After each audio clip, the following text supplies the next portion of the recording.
감사합니다. 지금 이 땅에는 250억 배럴 이상의 석유가 매장되어 있습니다. 천연가스의 양도 헤아릴 수가 없고요. 전 세계 석탄의 12% 이상이 매장되어 있습니다. 세계에서 가장 큰 미개발된 금 그리고 구리, 몰리브덴 광산도 있고요. 또 이곳에선 가장 많은 수의 야생 연어도 잡히고 있습니다. 바로 이 장소는 미국의 알래스카입니다. 1867년 러시아가 미국의 이 땅을 1에이커당 약 2센트를 주고 팔았죠. 왜요? 러시아는 이 땅의 가치를 알지 못했고 또 이 땅에 무한한 자원이 있다는 것도 당연히 몰랐기 때문입니다. 여러분, 모든 예수 믿는 성도가 구원은 은혜로 선물로 누리지만 그러나 모든 성도가 하나님의 부요함을 누리는 것은 아닙니다. 똑같이 어린 시절 주일학교 또 똑같이 교회를 오셨지만 그러나 어떤 이들은 기도의 응답을 헤아릴 수 없이 많이 받고 또 하나님의 이름을 높이고 또 간증도 하지만 그러나 어떤 이들은 세월은 오래 지났어도 그저 교회만 왔다 갔다 하는 그러한 분들도 제법 있으십니다. 이러한 현상에 대해 런던에서 목회하셨던 찰스 펄전 목사님은 이렇게 해석을 합니다. 약속된 축복은 모든 신자에게 주어지는 것이 아니라 하나님과의 친밀한 관계를 맺으며 사는 신자들에게만 주어진다라고요. 여러분은 어떠하십니까? 하나님의 무한한 자원을 누리며 신앙생활 하십니까? 그래서 행복하십니까? 아니면 그저 왔다 갔다 하는 신앙생활을 하고 계십니까? 오늘 그러한 이유에 대해 오늘 본문 14절에서 16절 여러분 사랑방 모임에서 여러 번 읽으시고 또 이 마음에 이 구절에 담긴 하나님의 심정이 무엇인지를 한번 헤아려 보십시오. 14절에 16절에 보시게 되면 하나님이 어떠한 자원으로 어떻게 그렇게 누군가를 후대할지를 이렇게 설명하죠. 하나님이 이르시되 내가 그를 건지리라 내가 그를 높이리라 그리고 내가 그를 영화롭게 하리라 응답하리라 그리고 그와 함께 하리라 내가 그를 장수하게 하리라 그를 만족하게 하리라 그리고 그에게 나의 구원을 보이리라 라고 말씀하고 계십니다. 제가 의도적으로 어떠한 자를 빼고 읽었는데요, 바로 누구냐면 바로 하나님을 사랑하는 자, 또 그 이름을 아는 자, 즉 하나님과 교제하는 자죠. 그리고 하나님 앞에 부르짖는 자에게 하나님이 건지시고 응답 주시고 영화롭게 하시고 장수하게 하시고 높이시고 구원을 베푸신다고 말씀하고 계십니다. 여러분, 하나님의 심정이 느껴지십니까? 제가 오늘 이 말씀을 묵상할 때에 갑자기 아주 좋은 땅을 잃어버린 심정, 그리고 혹시나 우리가 부르짖지 않아서 놓쳐버린 축복은 없을까라고 생각이 들 때 식은땀이 나왔습니다. 여러분, 우리도 세상적으로 좋은 어떤 투자처를 잃어버리게 되면 여러분 많이 자책하고 후회를 하시겠지만 여러분, 우리가 목숨을 걸고 투자해야 할 곳이 있습니다. 그것은 바로 하나님을 향한 사랑입니다. 하나님을 전심으로 사랑할 때 인생에서 똑같은 인생이라 할지라도 하나님의 무한한 자원을 누릴 텐데요, 오늘 본문 말씀을 통하여서 바로 이 자리에서 하나님을 사랑함을 통해 무한한 자원을 깨닫고 누리시는 저와 여러분 다 되시기를 예수님의 이름으로 먼저 축복합니다. 첫 번째로 하나님을 사랑함으로 무한한 자원을 누리시려면 사랑의 이름을 자주 고백하시기 바랍니다. 따라해 주시겠습니다. 사랑의 이름을 고백하라. 시작. 사랑의 이름을 고백하라. 여러분, 사랑하면 고백하고요, 사랑하면 자랑하게 됩니다. 마찬가지로 그가 나를 사랑한즉, 하나님의 도대체 어떠한 행동을 보고 그가 나를 사랑한다 라고 말씀하셨을까요?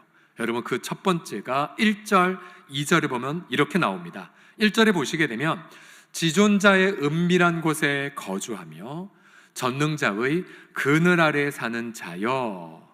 근데 2절 보시면 이렇게 사랑을 표현하고 있습니다. 같이 읽겠습니다. 시작. 나는 여호와를 향하여 말하기를 그는 나의 피난처요 나의 요새요 내가 의뢰하는 하나님이라 하리니.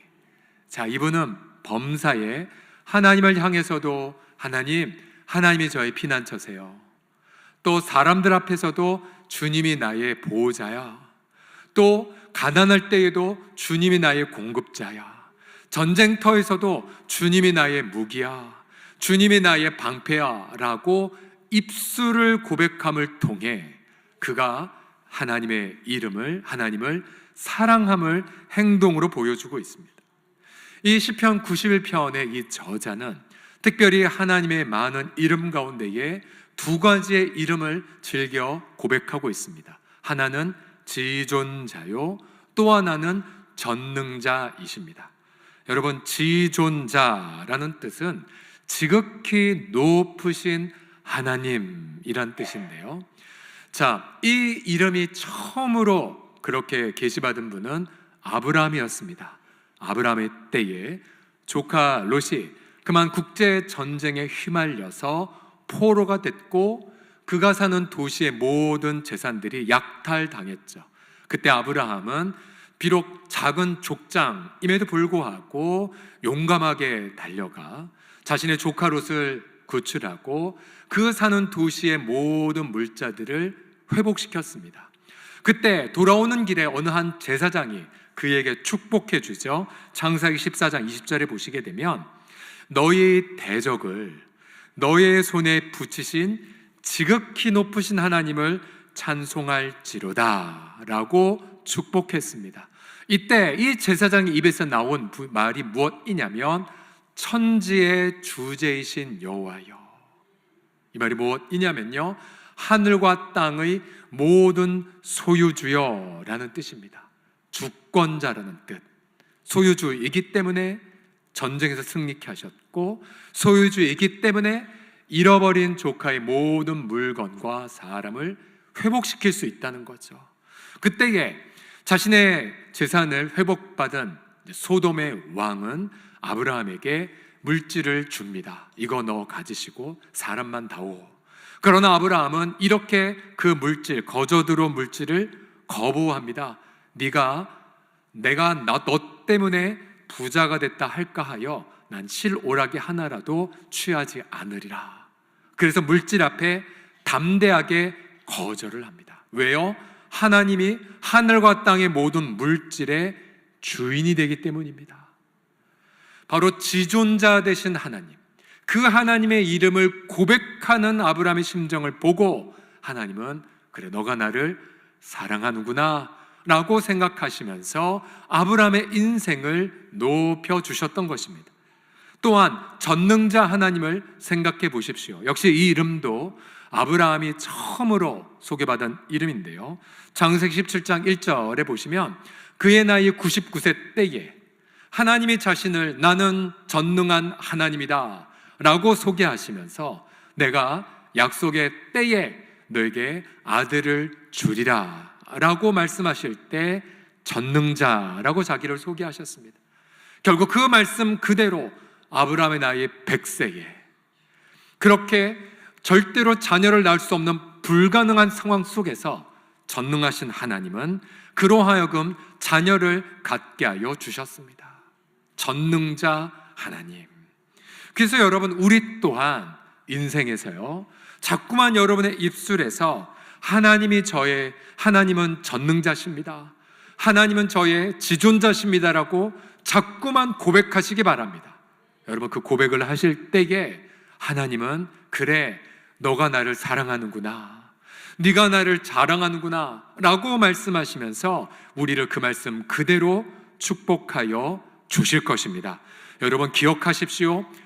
영생은 공짜로 받았습니다. 하나님의 자녀된 것도 공짜이지만 그러나 모두가 다 자녀의 특권을 누리는 것은 아닙니다. 여러분, 민수기 14장 28절의 경고를 마음에 새기시기 바랍니다. 즉, 누가 젖과 꿀의 흐르는 땅에 들어가는가, 아니면 누가 광야에 남아 40년간 인생을 낭비하는가, 그 결정을 누가 한 줄 아십니까? 다 같이 읽겠습니다. 시작. 여호와의 말씀에 내 삶을 두고 맹세하노라. 너희 말이 내 귀에 들린 대로 내가 너희에게 행하리라.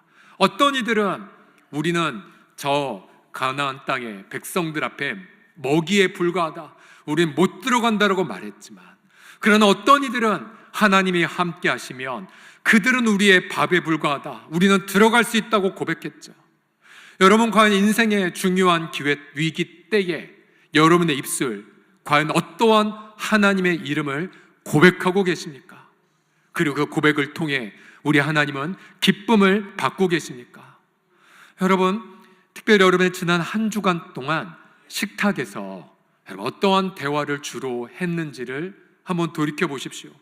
혹시 어린 자녀들 앞에서나 혹은 여러분 가족 앞에서 불평의 말을 하고 원망의 말을 하고, 저 예전에 제가 청년 시절에 지금도 잊지 못하는 한 설교가 있었는데요, 4대째 신앙생활을 하시고 또 정말 귀한 목회자 가문인데 이런 말 하시더라고요. 여러분, 자녀들 앞에 절대로 식탁에서 교회에 대해 부정적 얘기하지 마시고 또 누구에 대한 흉을 보지 마시라고. 그 이야기를 듣고 여러분들의 자녀들의 믿음은 결국은 망치게 될 것이라고 경고하는 그런 설교를 들은 적이 있습니다. 여러분, 과연 여러분의 어린 자녀들 앞에서 누군가의 뒷이야기를 하고 또 누군가의 부정적 얘기를 함으로 말미암아 여러분이야 염려하는 태도로 하겠지만 그 이야기를 듣는 여러분의 믿음 없는 가족들은 혹시 믿음이 망하고 있는 건 아닙니까? 하나님을 오해하게 만들고 있지는 않습니까? 여러분, 오히려 식탁에서나 또 여러분의 사랑방 모임에서나 사람들 앞에서 의도적으로 하나님은 저의 피난처세요, 하나님 모든 걸 해결해 주실 거예요, 주님이 공급해 주실 거예요, 주님이 내 민생을 책임져 주실게요 라고 여러분 하나님을, 그 사랑의 이름을 의도적으로 자주 고백하고 선포하시기를 예수님의 이름으로 간절히 축복합니다. 제가 청년 시절 회장으로 섬겼던 적이 있었는데요, 수련회를 잘 섬기고 나서 그 담당 목사님이 저를 전체 앞에서 이렇게 축복한 적이 있었습니다. 여기 회장은, 서 회장은 입술에 언제나 늘 긍정적인 말을 한다고, 그래서 하나님이 기뻐하신다는 말을 한 적이 있었어요. 이게 저는 믿음의 일대고 절에 다니다가 이렇게 헷가닥 했고 예수님 만났기 때문에 저는 늘 언제나 그게 늘 부족함을 느꼈거든요. 그래서 제가 결심한 게 있어요. 절대로 내 인생에 대해 부정적 얘기하지 아니하리라. 아무리 상황은 부정적이라 할지라도 의도적으로 성경을 통해 주님의 신실하심을 선포하고 의도적으로 하나님께서 놀라운 일 행하실 거를 입술로 자꾸만 선포했었어요. 그랬더니 주님이 제 입의 고백 그대로 역사하셨어요. 그래서 목사 장로 자녀들보다 제 인생이 조금 더 잘 풀렸어요. 인간적으로 말한 겁니다. 다 똑같지만은 여러분, 주님 분명히 말씀하고 계십니다. 내 말이 내 귀에 들린 대로 시행하리라. 그러하게 여러분의 개인에 대해 또 하나님 앞에 또 가족 앞에 또 우리 공동체를 향해서 언제나 주님의 이름을 선포하는 믿음의 사람, 하나님을 사랑하는 사람 다 되시기를 예수님의 이름으로 축복합니다. 두 번째로, 하나님을 사랑함으로 무한한 자원을 누리시려면 사랑의 그 이름에 거주하시기 바랍니다. 따라해 주십시오. 사랑의 이름에 거주하라. 시작. 자, 오늘 본문의 1절과 9절에 보시면 이러한 동사가 눈에 띄실 겁니다. 지존자의 은밀한 곳에 뭐하는 자요? 거주하는 자. 또 전능자의 그늘 아래에 뭐해요? 사는 자요. 또 9절에 보시면 네가 말하기를 여호와는 나의 피난처라 하고 또 선포하고 있죠. 그 다음, 지존자를 너의 거처로 삼았으므로. 자, 여러분이 내일부터 이제 시편 제 4권, 5권을 읽어가시면 시편 90편부터 읽게 되실 텐데요, 하나님의 사람 모세의 기도에 90편 1절에도 보면 이런 말이 나와요. 여호와여, 주는 대대에 우리의 거처가 되셨습니다 라고요. 거처. 여러분 지금 어디에 사십니까? 이 여기서 말하니 거처란 지존자의 보호, 전능자의 돌봄을 받는 장소를 뜻합니다. 여러분, 내가 혹시 구중궁궐에 살아도요, 그곳에 하나님의 이름이 없을 수 있고요, 그러나 비록 땅 한 평 갖추고 있지 않아도 하나님의 이름이 가득히 거하실 수가 있습니다. 예를 들어 아브라함과 역시 조카 롯을 한번 생각해 보십시오. 그들이 함께 동업했고 사업이 번창했고, 그러자 더 이상 한 곳에 있을 수 없어 아브라함이 조카 롯에게 제안했죠. 너가 좋은 땅을 먼저 선택해, 내가 그럼 양보할게. 그러자 조카 롯은 의도적으로 그 당시에 에덴 동산과 같다고 일컬어지는 땅을 선택을 했습니다. 소돔 땅이죠. 너무나도 괜찮고, 그러니까 들어가면 재산 늘어갈 것 같고, 들어가면 우리 자녀 잘 키울 것 같고, 그런 땅을 의도적으로 골라갑니다. 단 그 땅이 여호와 보시기에 악한 땅인 건 생각하지 않았습니다. 조카 롯이 떠난 이후에 아브라함, 아마 인간적으로 생각했겠죠. 나도 따라갈걸, 나도 투자할까? 그러나 하나님이 그때 비어있는 빈들에서 하나님이 아브라함에게 말씀하십니다. 아브라함, 눈을 들어 동서남북 바라봐. 보이는 땅을 너와 내 후손에게 영원히 줄 거야. 그러나 아브라함은 자신의 인생 생전에 자신의 이름으로 그저 아내를 위한 무덤 하나밖에는 없었습니다. 땅 한 평 갖고 있지 않았었어요. 그렇지만 아브라함에게는 내가 너와 영원히 함께 할 거야 라고 하는 지존자의 이름이 아브라함에게 있었어요. 그러나 조카 롯, 그는 부자가 된 것 같았지만 결국 소돔 땅은 심판을 받았고, 그 심판과 더불어 롯은 모든 것을 다 잃어버립니다. 여러분, 목회자들이 여러분 가정에 신방 갈 때에 여러분 의도적으로 그런 걸 많이 느껴요. 정말 아무리 좋은 집에 사셔도 하나님의 이름이 높여지지도 않고, 가정 예배도 없고, 온통 세속적 가치관과 추구로만 가득한 집이 있는가 하면요, 어떤 집은 무척 초라하고 볼품없지만, 그러나 그곳은 언제나 성도들을 초대하여 함께 즐겁게 밥을 먹고 함께 늘 주야로 기도하고, 그래서 주님의 이름이 가득한 집이 있어요. 그런 집이 지존자의 그늘 안에 거처를 삼는 집입니다. 여러분, 광야에 있다 할지라도, 또 병상에 있다 할지라도 하나님의 이름에 거주하실 수가 있어요. 여러분, 과연 지금 나는 하나님의 이름 앞에 거주하고 계십니까? 하나님의 이름 앞에 거주한다면 여러분, 이러한 특징이 하나 있습니다. 3절, 4절에 보시게 되면, 이는 그가 너를 새 사냥꾼의 올무, 즉 우리를 끊임없이 죄짓게 만드는 유혹이나 악한 그런 음모들을 뜻하고요, 또 심한 전염병에서 건지실 것이미로다. 그가 너를 그의 깃으로 덮으시리니 네가 그의 날개 아래에 피하리로다. 그의 진실함은 너의 방패와 손방패가 되시나니. 보세요, 하나님의 진실하심을 굳게 믿습니다. 여기서 말하는 하나님의 진실하심이란 약속하셨고 그 약속을 반드시 이루고야 마신 하나님의 성품을 뜻합니다. 즉 비록 광야에 산다 할지라도 언제나 그의 입술에서는 하나님의 약속의 말씀이 선포됩니다. 그리고 비록 무언가 문제가 해결이 안 됐음에도 불구하고 그 약속의 말씀을 날마다 신뢰하고 붙잡고 살아요. 이분들이 바로 그의 이름에 거주하는 분들이십니다. 자, 여러분, 이분들은요, 그 환난 속에서도 하나님의 나라의 확장을 경험해요. 시편 91편 11절 12절 보십시오. 하나님이 너를 위하여 그의 천사들을 명령하사 네 모든 길에서 너를 지키게 하심이라. 그들이 그들의 손으로 너를 붙들어 발이 돌에 부딪히지 아니하게 하리로다. 여러분, 천사들은 하나님 나라의 종들이잖아요.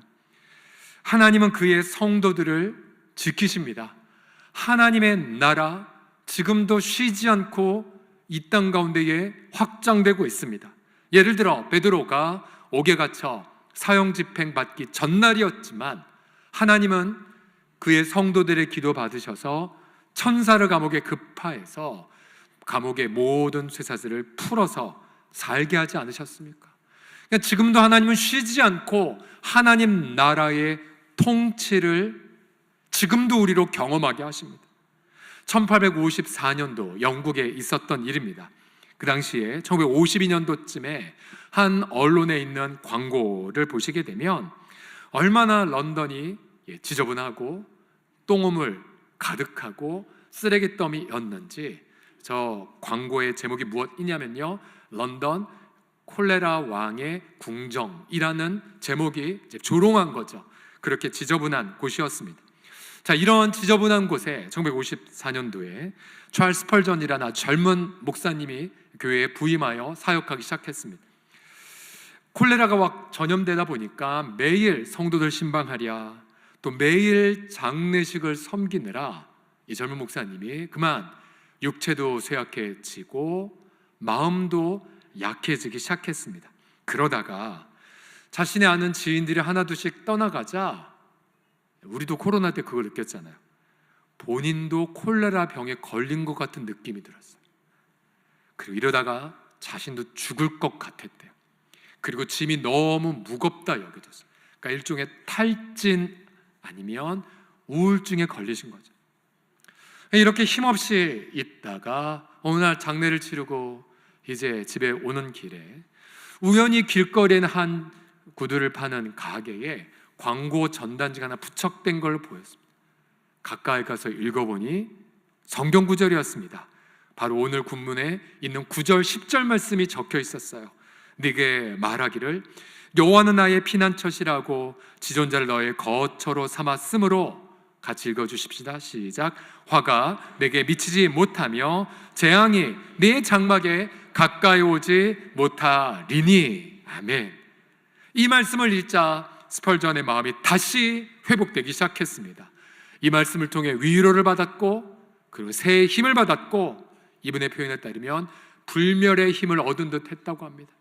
다시 말씀 잡고 일어나 다시 힘을 얻고 열심히 섬겼고, 그로부터 약 40년간 런던 사회를 변화시키는 데에 아주 위대하게 쓰임받았습니다. 여러분, 이처럼 비록 어려운 형편에 있다 할지라도 우리는 언제든지 주의 말씀을 붙잡을 수가 있습니다. 그리고 주의 말씀을 의지할 수가 있습니다. 그렇게 의지하는 자를 주님은 너가 내 이름을 사랑하고 거주하는구나, 그래 내가 내 이름을 걸고 내 명예를 걸고 너를 보호하리라, 내가 너를 지켜주리라, 내가 너를 인도하리라, 내가 너를 채워주리라, 내가 너를 치유하여 주리라. 그렇게 하나님의 무한한 자원을 누리는 우리 모든 식구들 다 되기를 간절히 축복합니다. 끝으로 하나님을 사랑함으로 그 무한한 자원을 누리시려면 사랑의 이름으로 기도하시기 바랍니다. 따라해 주십시오. 사랑의 이름에 기도하라. 시작. 자, 14절 16절 보시면요, 하나님이 이르시되 그가 나를 사랑한즉 내가 그를 건지리라. 그가 내 이름을 안즉 내가 그를 높이리라. 그 다음 보세요. 그가 내게 뭐합니까? 간구하리니. 내가 그에게 응답하리라. 그들이 환난 당할 때에 내가 그와 함께하여 그를 건지고 영화롭게 하리라. 내가 그를 장수하게 함으로 그를 만족하게 하며 나의 구원을 그에게 보이리라 하시도다. 아멘. 주님 뭐라고 말씀하십니까? 간구하리라. 간구하는 자에게 내가 응답 주고 환난 중에도 동행하겠다고 말씀하고 계십니다. 여러분, 그렇다면 한번 생각해 보십시오. 내가 부르짖지 않아 놓쳐버린 축복 얼마나 많을까요? 여러분, 그 생각하시면요, 자다가다도 일어나셔야 됩니다. 내가 부르짖지 않아서 누리지 않았던 축복이 얼마나 많을까요? 분명 성경은 이 구절에서마도 장수하게 하리라, 영화롭게 하리라, 내가 인도하리라고 말씀하셨지만 여전히 그것을 누리지 못한 채 가난하게 사는, 그렇게 고통 가운데 있는 분들이 여러분 얼마나 많습니까? 여러분, 인생에 고난이 많은 건 사실이지만 그러나 하나님은 어떠한 분이십니까? 디모데전서 6장 17절에 따르시면 하나님이 이렇게 말씀하십니다. 오직 우리에게 모든 것을 어떻게 주세요? 조금 후히 주십니다. 후히 주시고 그 다음 늘 뺏어가시고 십자가 지게 하십니까? 그게 아니라 후히 주사 뭐하게 하십니까? 누리게 하세요. 즐기게 하세요. 그분이 바로 하나님이십니다. 하나님은 그래서 우리가 비록 광야에 있다 할지라도 언제나 최선의 응답, 최상의 축복을 부어주시기를 원하세요. 근데 여러분, 많은 이들이 하나님을 그렇지 않다라고 오해합니다. 제가 서울에서 태어났고 그리고 봉천동에서 30년가량 살았잖아요. 달동네에 살았잖아요. 가난했어요. 그리고 부족했어요. 하지만 더 큰 문제가 있었어요. 그게 무엇이냐면 가난의 멘탈리티였어요. 가난의 영이었어요. 하나님을 오해하는 분들이 많았었어요. 이분의 특징이 무엇이냐면요, 기도하고 누군가 응답을 받고 간증을 하면 시기하고 질투합니다. 왜요? 자신이 믿는 하나님은 그런 하나님이 아닌데 넌 뭔데 잘난 척해. 하나님이 주신 응답을 가지고 자신의 사람이 잘난 척했다고 오해를 하고요, 상처도 굉장히 많이 받습니다. 저도 자랑스러운 봉천동의 아들이었기 때문에 저도 그렇게 생각했어요. 근데 하나님의 그 생각을 계속 깨트리셨어요. 넌 왜 나를 그렇게 오해하느냐? 모든 것을 후히 주사 누리게 하신 하나님을 너는 왜 믿지 않냐라고 자꾸만 저를 깨트리셨어요. 그래서 저는 이제 30대부터는 담대하게 하나님 앞에 이왕 구할 거 가장 최상의 축복, 최선의 축복을 위해서 계속해서 기도했어요. 그랬더니 하나님은 그렇게 부어주시더라고요. 하나님은 그렇게 일하시더라고요. 여러분, 우리 예수님은 뭐라고 우리 가운데 말씀하고 계십니까? 마태복음 7장 7절 8절 보시게 되면 다 같이 읽겠습니다. 시작. 구하라 그리하면 너희에게 주실 것이요, 찾으라 그리하면 찾아낼 것이요, 문을 두드리라 그리하면 너에게 열릴 것이니 구하는 이마다 받을 것이요, 찾는 이는 찾아낼 것이요, 두드린 이에게는 열릴 것이니라. 아멘. 그럼 이런 생각이 들죠. 목사님, 구하다가 내가 잘못된 거 구하면 어떻게 되죠? 걱정하지 마세요. 그러면 우리가 주님이 기도 제목을 바꾸어 주세요. 바꾸어 주세요. 거룩하고 선하고 하나님 뜻에 맞는 것으로 바꿔 주세요. 그래서 결국 내가 기도 시작했지만 어떻게 됩니까? 결말이 7장 11절 같이 읽어주시겠습니다. 시작. 하늘에 계신 너희 아버지께서 구하는 자에게 좋은 것으로 주시지 않겠느냐. 할렐루야. 하나님 좋은 것을 부어주세요. 좋은 것을 주세요. 여러분, 예배당도 마찬가지잖아요. 우리 올 목사님 시절에 좋은 걸 구했고 최상의 것을 구했기에 여러분, 홍제동도 만만치 않잖아요. 봉천동 것처럼. 근데 하나님이 이렇게 귀한 예배당을 선물로 주셨고 우린 지금 빚 부채 없이 이렇게 기쁨으로 누리고 있는 것 아닙니까? 여러분 눈앞에 보이는 파이프 오르간, 여러분에게 뭐라고 말하고 있는 것입니까? 우리 동네에 되게 안 어울리는 거라고? 맞아요. 그러나 오히려 최상의 것 구했을 때 감당할 수 없는 최선의 선물을 주신다는 메시지가 아닐까. 여러분, 이런 고백은 가능해요. 제가 지난주에 두 성도한테 들었어요. 목사님, 다른 건 다 응답 주시는데 돈은 안 주시네요. 가능할 수 있어요. 네. 하지만 그의 인생 속에 목양하든 그리고 사역하든 부족함이 없어요. 또 우리의 당대에는 무명으로 연약하게 살지만 그러나 우리 자녀 때에 하나님께서 그를 들어서 세상적 관점으로 보기에도 너무나 잘 나가는 모습으로 부어주시는 응답도 아주 많이 있어요. 결국 우리는 부하든 가난하든 박수받든 그렇지 않든 그런 것에 매이지 않게 돼요. 그리고 우리 고백교에서 딱 한 가지만 고백하게 되죠. 하나님, 하나님만으로 만족합니다. 하나님만으로 만족합니다. 여러분, 이 고백 2주 전에 제가 튀르키예 1박 3일간 다녀왔잖아요. 많은 분들 만났는데 그 중에 내가 이분 때문에 여기 왔나라고 했던 분이 한 분 계셨었어요. 그분 영국 런던에서 의류 사업을 하시는 지금 70이 넘으신 한 장로님이신데요.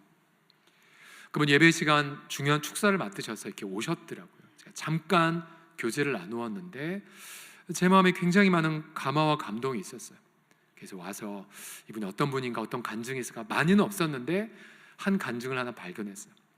이분은 34살 때부터 의류 사업을 하시는 비즈니스맨이셨어요. 처음엔 야심도 컸고 돈 많이 벌어서 선교사에 많이 후원하리라는 꿈도 컸어요. 이분은 이제 영국을 베이스로 해서 이제 무역하시고 공장이 또 저희랑 연결되는데 방글라데시에 있었던 분이셨습니다. 처음 5년간 사업이 굉장히 잘 됐대요. 그런데 5년이 되고 어느 날 어떤 바이어가 물건 주문하신 분이 150만 달러어치 엄청난 양의 옷을 주문했고, 그래서 이제 이분이 하청을 통해서 생산해서 티셔츠를 딱 이제 쟁여 놓았어요. 그리고 이제 수출만 하면 되는데 끝없이 펼쳐진 상자를 보고 흐뭇해 여겼어요. 그러나 바이어가 오더니 표정이 심각해서 미스터 권 한번 꺼내보라고, 샘플. 그래서 아무 상자에서나 티셔츠를 꺼내봤더니 이게 웬일입니까? 티셔츠 하면 길이가 보통 여기까지 와야 되잖아요. 근데 다 티셔츠 꺼내는 게 다 여기까지밖에 오지 않았어요. 이게 웬일이야? 다른 데 다 뜯어보니까 전부 다 그런 사이즈였던 거예요. 누군가 원단을 그냥 먹어버렸던 거죠. 계약이 파기됐고 150만 달러는 묶여버리게 되었습니다. 그리고 그것 때문에 주거래은행도 이 회사와의 거래를 중지시켜버렸습니다. 여러분, 사업가들 이런 경우 종종 겪지 않습니까? 이제 은행 거래도 정지되었기 때문에 빌릴 수도 없고 직원에게 월급 당연히 줄 수도 없고 그는 자포자기가 돼버렸습니다. 그리고는 너무나 고통 어린 나머지 회사 문을 이제 닫을 수밖에 없구나, 어떻게 닫아야 되지? 라고 절망했다고 합니다. 그러나 습관이 있어서 새벽에 기도하러 나아가지만 기도가 되지 않았대요. 눈물만 나왔대요. 근데 그 순간, 바로 그 순간 무엇인가 누군가 자기를 잡아당기는 걸 느꼈대요. 그리고 들렸던 음성, 나는 너희 하나님 여호와로다. 너는 나만 보거라. 그 음성을 한 달 동안 주셨대요. 여전히 150만 달러는 묶여 있었고요.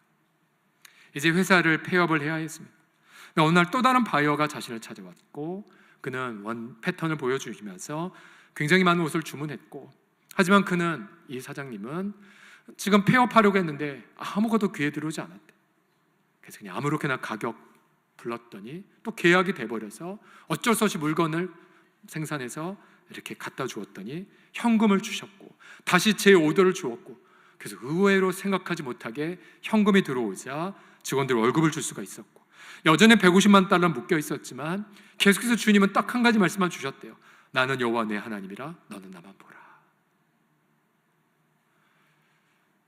그런 과정 속에 몇 개월이 지났고 이제 크리스마스가 다 되었을 때 또 다른 어떤 사람이 오더니 이 블랑 티셔츠 전체를 사겠다라고 말했습니다.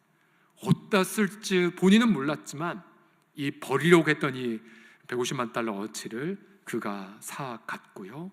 장로님은 수십 년이 지난 지금까지 그가 누구이고 어디에 가서 그걸 썼는지 지금까지 모른다고 합니다. 천사가 와서 했나? 라고 생각이 들 만큼이요. 결국은 이 장로님은 그 훈련 이후에 담대한 마음이 생겼고요. 그리고는 담대하게 사업이 여러 가지 흥할 때나 힘들 때나 상관없이 언제나 하나님 앞에 자신을 드렸던, 오늘 시편의 말씀처럼 지존자를 자기 거처로 삼고 여호와를 자신의 피난처라고 고백함을 통해 지금까지 선교적 삶을 살고 있습니다. 그래서 누군가 선교사가 주유비도 없고 교육비도 없고 주거비도 없어 이제 철수밖에 할 수 없는 상황이 들으면 언제나 그곳에 달려가 함께 기도하고 사역을 입도록 되어도록 돕는 역할을 감당하고 있었습니다. 우리 사랑하는 성도들이요, 주님은 우리에게도 동일하게 말씀하십니다. 내가 하늘과 땅의 소유주야. 내게 하늘과 땅의 모든 권세가 있어. 그리고 그 하나님은 이 91편에 있는 그 이름을 내가 안즉 내가 그를 높이려고 말씀하셨죠. 여러분, 구약에 희미하게 계시된 그 이름, 지존자, 전능자의 그 이름, 우리는 그 이름이 누구인지 잘 압니다. 요한복음 14장 23절 보시게 되면 예수님이 말씀하고 계세요. 사람이 나를 사랑하면 내 말을 지키리니 내 아버지께서 그를 사랑하실 것이요 우리가 그에게 가서 거처를 그와 함께 하리라라고요. 우리나라요, 우리와 똑같이 되셨고 지옥보다 더 낮아지셨지만 그러나 부활하심으로 말미암아 지극히 높으신 이름을 받으셨고 사망 권세를 깨트리시고 그리고 모든 사단의 머리를 짓부숨을 통하여 엘샤다이 전능자 하나님으로 높여주신 예수 그 이름을요. 그래서 우리가 이 땅에서 예수님의 이름을 전하고 예수님의 이름을 의지하고 예수님의 이름으로 기도할 때에 하늘에 간직한 무한한 자원을 일상에서 누리게 됩니다. 그곳이 광야랄지라도 그것이 병상이랄지라도 여러분 그곳에서 우리는 예수님 안에서 하나님의 부요한 자원을 누림을 통해 줄 것만 있는 삶을 이 땅에 행복하게 살아가게 될 것을 믿으시기 바랍니다. 여러분 그러한 은혜를 사모하시면서 광활한 하나님의 무한함을 누리시는 예수제자 다 되시기를 예수님의 이름으로 간절히 선포합니다. 하나님 앞에 영광의 박수 올려드립시다. 아멘.